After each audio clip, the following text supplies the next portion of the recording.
Isang mapagpalang umaga sa ating lahat, mga kapatid ko kay Kristo, mula sa The Solid Rock Morning Devotion.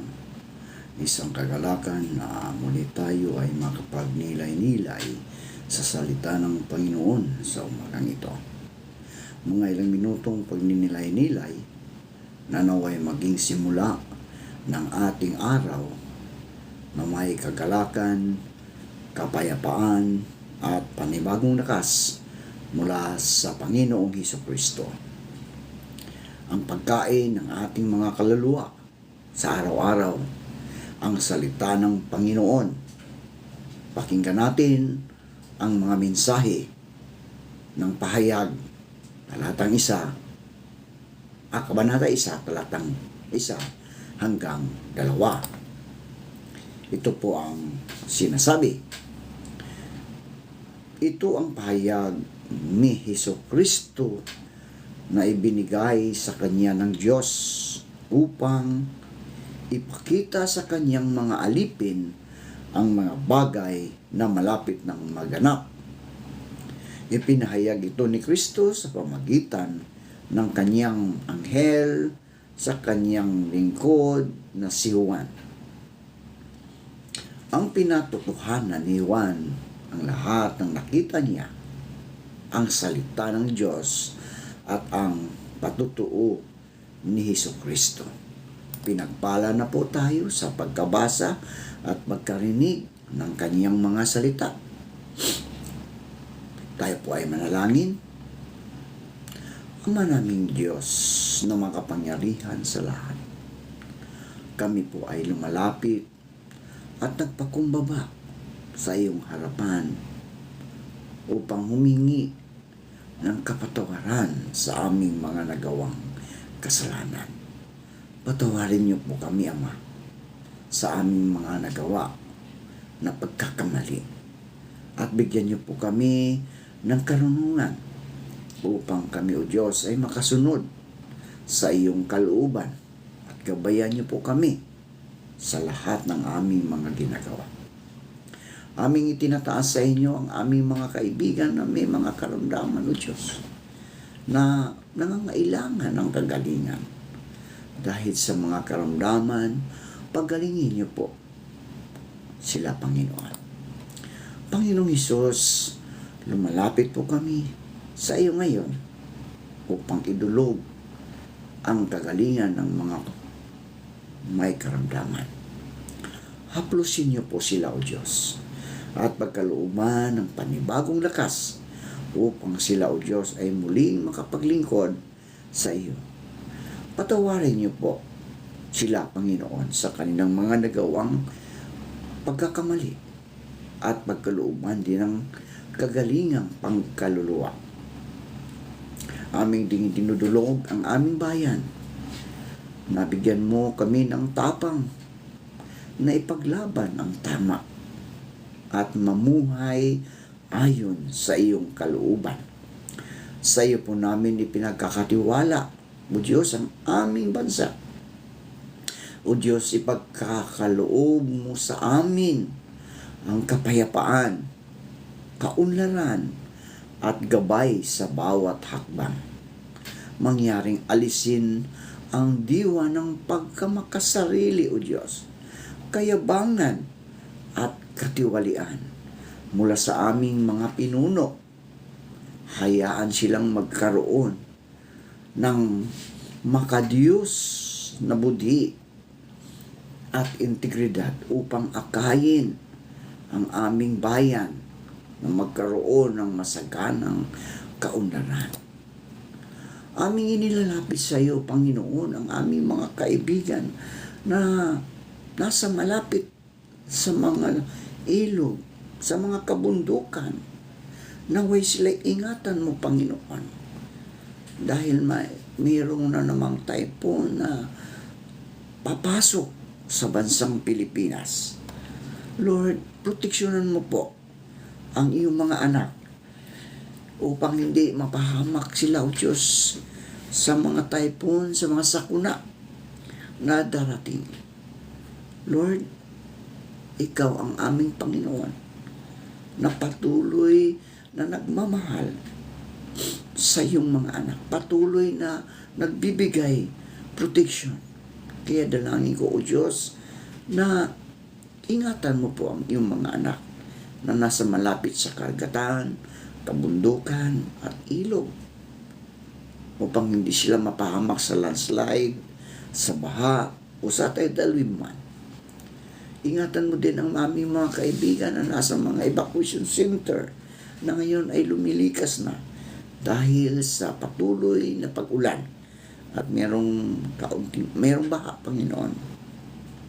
Sila po ibigyan mo ng kanilang pangangailangan sa araw-araw. Lalong-lalo na, Panginoon, ang mga matatanda, ang mga senior citizen, ang mga bata, Panginoon. Sila po ingatan mo sa mga evacuation center upang hindi sila magkaroon ng mga karamdaman. Proteksyonan mo po ang bawat isa, Panginoon. Ang ding nilalapit sa iyo, O Diyos, ang aming mga kaibigan na nagsisipasok o magsisipasok sa kanilang mga trabaho sa araw na ito. Na sila po'y ingatan mo, Panginoon. Ilayo mo po sila sa anumang kapahamakan. Patuloy mo po silang gabayan. Proteksyonan sa kanilang pagbabiyahe, O Diyos. Ibigyan mo sila ng pasensya, O Diyos, upang hindi sila magkaroon ng mga confrontations sa kalsada dahil sa traffic o anuman ang mga hiduan, Panginoon. Tulungan mo ang bawat isa na makarating sa kanilang pupuntahan, sa kanilang trabaho, Panginoon. Ngayon din po, Diyos, aming inilalapit sa iyo ang mga kaibigan namin, mga OFW. Patuloy mo po silang ingatan sa ibang bansa. Ilayo mo po sila sa anumang kapahamakan, Panginoon. Tulungan mo sila na magbigyan ng proteksyon ng kanilang paglatrabaho sa ibang bansa. Nagtiis sila, O Diyos, upang maghanap buhay sa ibang bansa, upang mabigyan ng magandang buhay ang kanyang pamilya, Panginoon, na naiiwan dito sa bansang Pilipinas. Amin rin inilalapit sa iyo, Panginoon, ang mga nagmamigrate na, lumipat na ng mga tirahan sa ibang bansa, sa Australia, sa Canada, sa New Zealand, at sa buong mundo, Panginoon, na may mga Pilipino na nag-migrate, naninirahan. Sila po'y ingatan mo. Sila po'y proteksyonan mo, Panginoon. Gamitin mo sila maging ilaw at asin sa lugar kung saan sila naroon, Panginoon. Gamitin mo sila, Panginoon, upang ang mga salita mo ay maibahagi sa buong mundo, O Diyos. Lord, salamat. Panginoon Diyos, amin din inilalapit sa inyo ang mga kaibigan namin naghahanap ng trabaho. Ito man ay lokal o abroad. Naway makasumpong sila ng magandang trabaho sa tulong ng banal mong Espiritu upang sila, O Diyos, ay magkaroon ng hanap buhay. Panginoong Hesus, patuloy kong tinataas sa inyo ang aming paaralan, ang iyong paaralan, ang Philippine Christian University, na magkakaroon ng anniversary, O Panginoon, sa darating na October. Lord, pagpalain mo po ang paaralan mo, Panginoon, na sa pangunguna ng aming presidente ng education na si Dr. Gawan at ang kanyang mga vice president, Panginoon. Pagpalain mo po ang kanilang mga buhay, ang kanilang paglilingkod bilang mga lingkod mo sa O Diyos sa iyong paaralan. Ikaw, O Diyos, ang siyang patuloy na magbigay sa kanila ng karunungan, kalakasan sa kanilang mga buhay, upang patuloy silang makapaglingkod, Panginoon, sa paaralan mo, Panginoon, na patuloy na nagdadala ng iyong mga salita dito sa buong kamay nilaan, Panginoon. Tulungan mo po ang aming mga pastor na naroon, ang aming chaplain, ang department ng IPRS na patuloy na nagtuturo, Panginoon, sa mga salita mo, O Diyos. Ikaw ang siyang patuloy na magbigay sa kanila ng kalakasan. Ang kalakasan po, Panginoon, ni Pastor Mar Padama, ni Chaplain Jason. Lord, ikaw ang siyang patuloy na mag-iingat sa kanilang mga buhay. Puspusin mo po sila ng iyong banal na Espiritu upang ang iyong mga salita, Panginoon, ay patuloy na maibahagi dito sa buong Kamaynilaan. Maraming salamat po, Diyos, sa mga salita na aming pinaabot sa inyo. Ang katugunan, Panginoon, maraming salamat sa pangalan ni Hesus. Amen. Ang aklat ng pahayag o revelation ay hindi basta aklat ng mga nakakatakot na pangitain. Ito ay pagpapahayag o pagbubunyag ng mga bagay na nagmumula sa Diyos sa pamagitan ni Hesukristo. Sa mga unang talata, mga kaibigan, malinaw ang layunin na ipakita ang mga darating na kaganapan. Ipaalala sa mga mananampalataya na ang Diyos ay may kontrol sa lahat. Patunayan ang katapatan ni Juan bilang tagapagtala ng mensahe ng Diyos. Ang Diyos ay nagsasalita. Nakikinig ka ba, kaibigan? Ang mga talatang ito ay paalala na ang Diyos ay hindi tahimik. Siya ay nagsasalita sa pamagitan ni Kristo ng mga anghel at ng kanyang mga lingkod, ang mga kapasturan. Ang tanong ngayon sa ating mga sarili, mga kaibigan, bukas ba ang puso ko sa salita ng Diyos ngayon? Ikaw, tayo lang makakasagot niyan, mga kaibigan. Bukas ba ang puso ko sa salita ng Diyos ngayon? Sa gitna ng mga boses ng mundo, sa social media, opinion ng iba, takot, di ba? Tinig ba ng Diyos ang pinakikinggan mo, kaibigan? Pangalawa, si Juan ay matapat na saksi, kaibigan. Dapat tayo rin, kaibigan. Tayo rin ba ay matapat na saksi?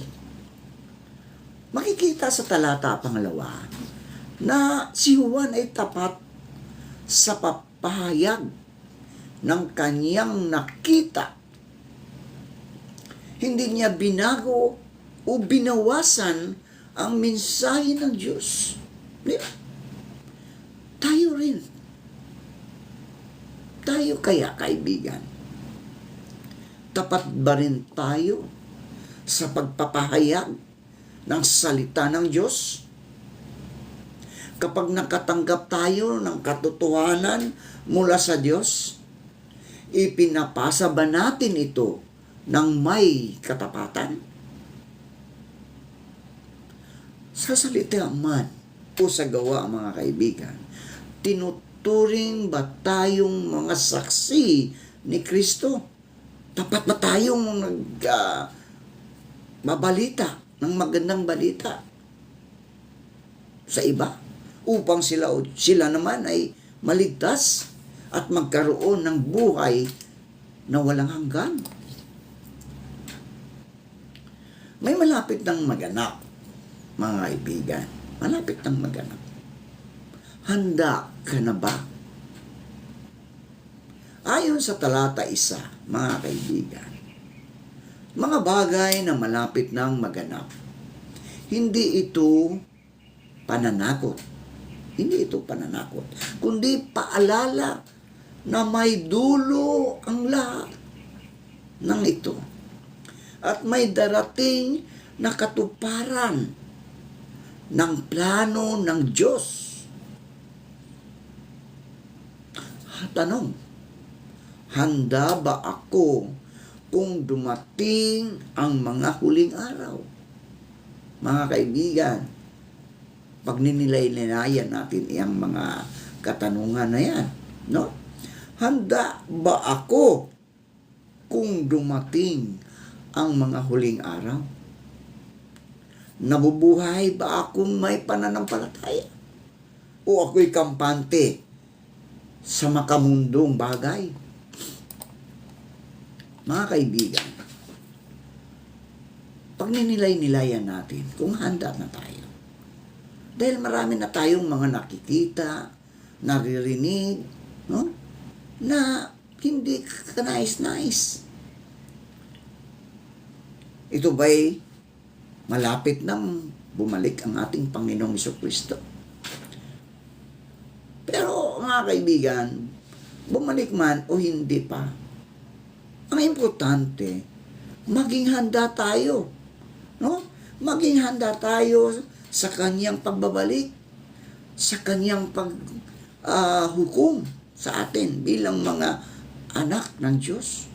Tiyak man naman mga kaibigan na tayo, kapag binigyan tayo ng judgment, alam natin, sigurado natin na tayo ay magkaroon ng buhay na walang hanggang kasama si Kristo doon sa langit. Yun ang importante doon. Di ba? Hindi natin alam kailan darating ang Panginoon. Maring mamaya, maring bukas, ha? Maring sa susunod na buwan. Basta ang importante, maging handa tayo. Maging handa tayo sa kanyang pagdating. Sasalubungin natin siya na may pagpupuri sa kanyang pangalan. Panalangin tayo. Panginoon, salamat sa iyong mga salita na buhay at totoo. Tulungan mo po kaming maging tulad ni Juan. Tapat, mapagpakumbaba, at masigasig na saksi ng katotohanan. Buksan mo po ang aming mga puso upang marinig ang iyong tinig. At bigyan mo kami ng lakas upang ipamuhay ito sa araw-araw. Naway lagi akong maging handa sa iyong pagbabalik, O Diyos. Panginoong Jesucristo, dalangin ko, pagpalain mo po, Panginoon, ang iyong mga anak na patuloy na nakikinig, naglilingkod na sa iyo ng tapat, upang sa kayong pagbabalik ay kami ay handa na sumalubong sa iyong harapan at magpuri sa iyong pangalan, Panginoon. Maraming salamat po sa pangalan ni Jesucristo na aming Diyos at tagapagligtas. Amen.